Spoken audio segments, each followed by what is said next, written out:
चित्रावाग मध्ये काहीतरी क्वालिटी होती विद्या चव्हाण. माझ्या सोबत तुम्ही काय काय केलंय अजून मूठ झाकलेली आहे, ती उघडायला लावू नका, नाहीतर पवार साहेबांना त्रास होईल. परत सांगते, ते सुद्धा काढून पक्षाला दिलेत. नाही म्हणावं त्यांनी. जी जी काही जबाबदारी दिली त्याचे परिणाम काय होतील याचा विचार न करता पक्षाने दिलेली जबाबदारी प्रामाणिकपणे निभवायचं काम चित्रावागने केलंय.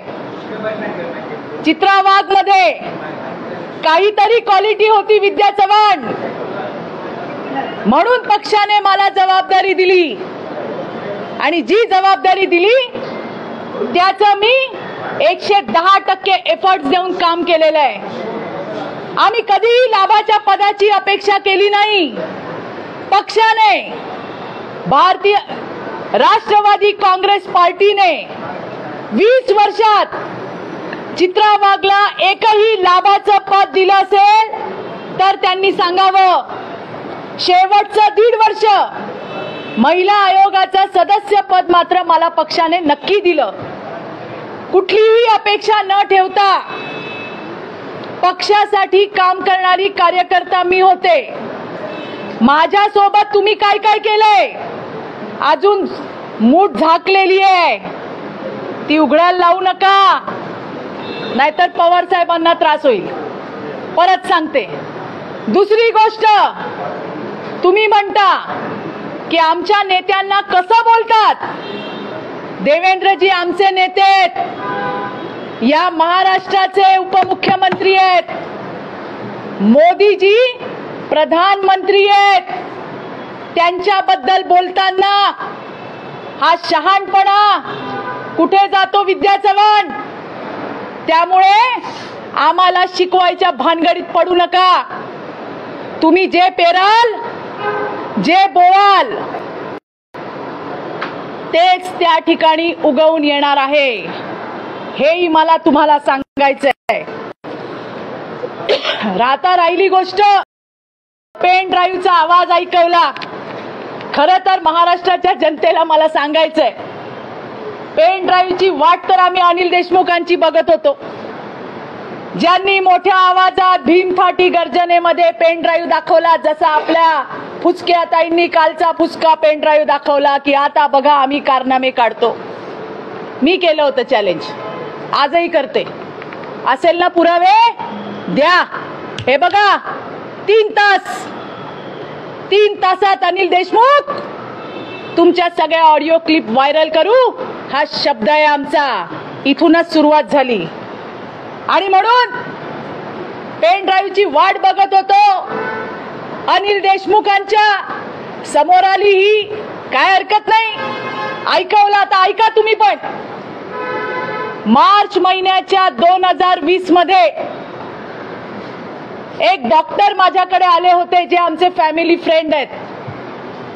त्यांनी मला सांगितलं, चित्राताई एका महिलेला त्रास होतोय, तिला मदत करायची आहे. आणि मी त्यांच्या क्लिनिकला गेले होते. हो, मी गेले होते.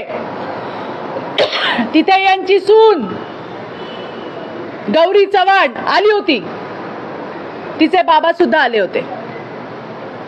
त्या दिवशी त्यांनी मला सांगितलं त्यांच्या मुलीसोबत काय काय होतंय.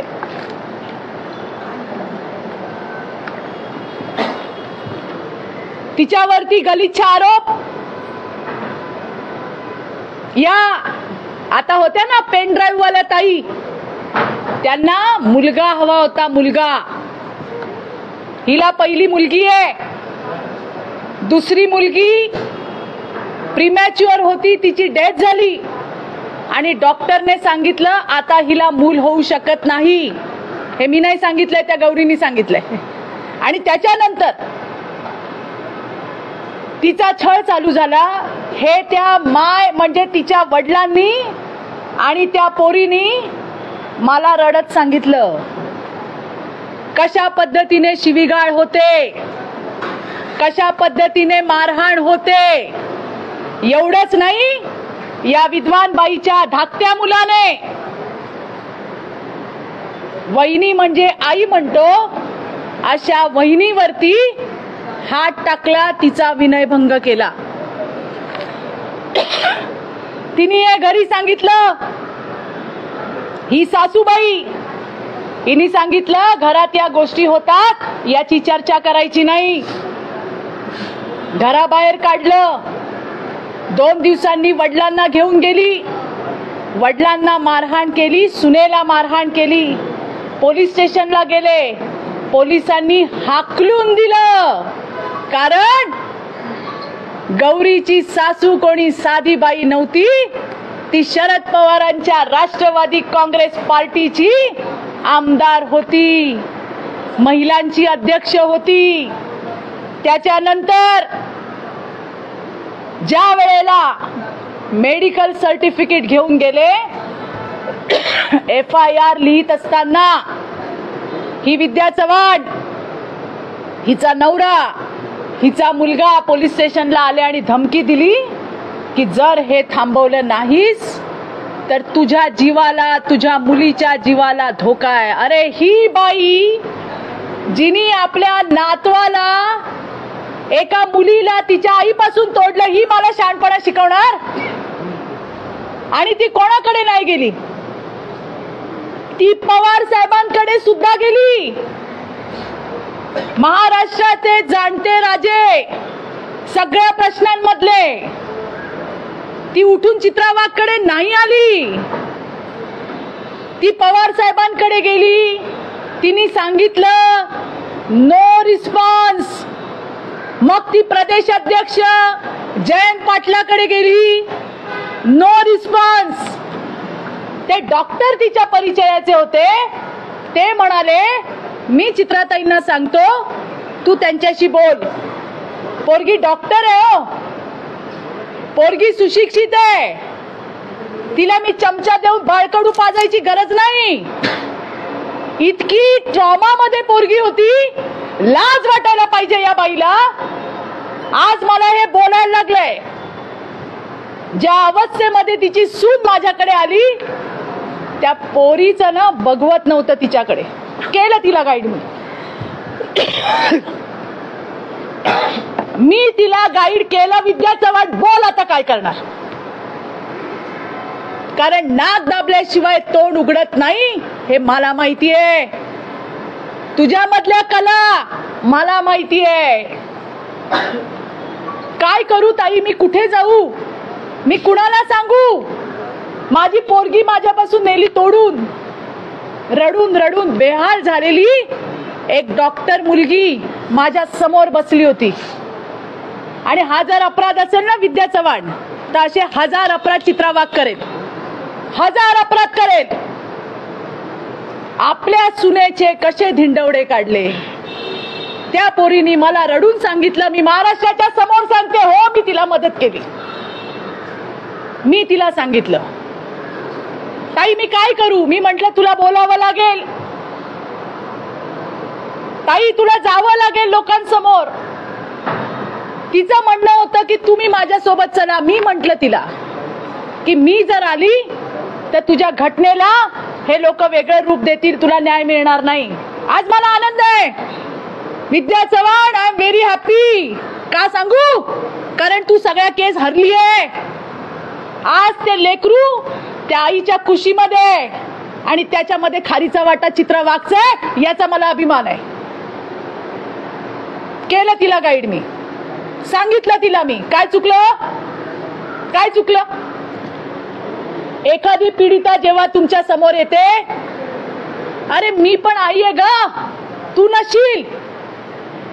बाईची व्यथा समजते. एक पोरगी येऊन जेव्हा तिच्या लेकराची तू ताटातूट केलीस ना, त्याची हाय तुला लागली आहे.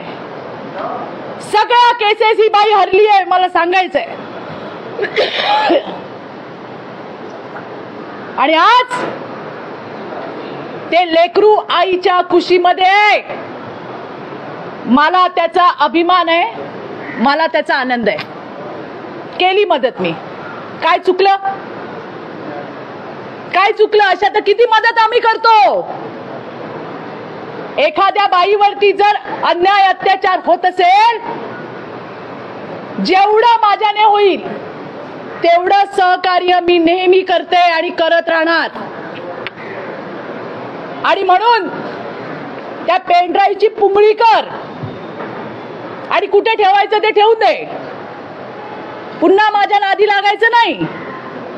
केली मी मदत तुझ्या सुनेला, ती मदत केली म्हणून ते लेकरू आईच्या कुशीत आहे. आणि अशा हजार अपराध जर मी हा केला असेल ना विद्या चव्हाण, तयार आहे मी, तयार आहे. पुन्हा असे फुसके बाम सोडू नको. आपल्या वयाला पण शोभलं पाहिजे. जे केलं ते केलं आणि जे केलं त्याचा अभिमान आहे. मला अभिमान आहे. कोणाच्या लेकराची आईकडनं जर ताटातूट होत असेल आणि त्याला जर माझी मदत मिळत असेल ना, मी सदैव तयार आहे. विषयच होता राजकीय, करायचा होता राजकीय. कुठून तरी कसं तरी चित्रा वागला, तिचा आवाज कसा दाबता येईल मला सगळ्यांना सांगायचंय. पवार साहेब, मोठ्या सुप्रियाताई, ह्या तुमच्या गँगला आवरा. याने जर तुम्हाला वाटत असेल माझ्यावर दबाव येईल, चित्रा वाघ बोलायची कमी होईल, मला फरक पडत नाही. माझा आवाज कोणी दाबू शकत नाही. हे कृपया नोट करून घ्या. आणि असे कच्चे खेळाडू पाठवू नका ज्याच्याने तुमच्यासारखे तोंडावर पडतात. हे मला तुम्हाला सांगायचंय. कुठून तरी कसं तरी गोत्यामध्ये आणायचं जे काम केलंय ना, हे थांबवा. 20 वर्ष तुमच्या पक्षामध्ये होते. तुमच्यासाठी बापासारखंच प्रेम केलं. तुम्ही काय केलं? तुम्ही माझ्या परिवाराला गोत्यात आणायचा प्रयत्न केला, खोटे आरोप लावले, मी सगळं सहन केलं. आता पुन्हा हिला उभं केलं. अशा किती बायका गोळा करणार आणि किती काढणार खणून? काय काय निघणार? माझी बदनामी करून झाली, माझी नावं 100 लोकांबरोबर लावून झाली. वाटेल ते मला बोललं गेलं. 4-4, 5-5 बायका सुप्रियाताई तुम्ही प्रेस घ्यायला बसवल्या होत्या, विसरलात का काय? त्यांनी माझ्याबद्दल वाटेल ते बोलून घेतलं. आता परत हिला पाठवलं. बाई तर आहात तुम्ही, तुम्हाला नातू नसतील झाले, पण भावना तर तुमच्याही मनात असेल. तुम्ही विचार करा, जर तुमच्याकडे ही गौरी चव्हाण आली असती, तुम्ही काय केलं असतं? मदत केली असती ना बाई म्हणून. आणि जर संवेदना जागा असत्या तर नक्कीच मदत केली असती. आणि ती केली मी, आणि 1000दा करीन. याचा मला अभिमान आहे. परत सांगते, हमें तो इंतजार विद्या चव्हाण के पेन ड्राइव का है ही नहीं. अहो, आडत नाही तर पोऱ्यात येणार कुठून? हमें तो इंतजार है. जो दिखाया था पेन ड्राइव अनिल देशमुख ने, हम तो इंतजार कर रहे हैं. कहीं विद्या चव्हाण वो तो नहीं लेके आई, वो न आते हुए एक फुसका बॉम्ब लेके आई, जिसका जवाब मैंने आपको दिया है. पण आम्हाला अजूनही इंतजार आहे. अनिल देशमुखांनी त्यांचा पेन ड्राइव्ह जनतेच्या समोर आणावा. परत सांगते, 3 तासाच्या आत अनिल देशमुख, ओ विद्याताई तुम्हालाही सांगते, पवार साहेबांबरोबर, त्या सुप्रियाताईंबद्दल, त्या जयंत पाटलांबद्दल आणि न जाणे कोणाकोणाबद्दल, कदाचित तुम्ही पण असाल त्यांच्या यादीत, जे जे बोलले ना, 3 तासात लोकांसमोर पब्लिश करू. हा, परत नादी लागायचं नाही. धन्यवाद. जय हिंद, जय महाराष्ट्र. थँक्यू.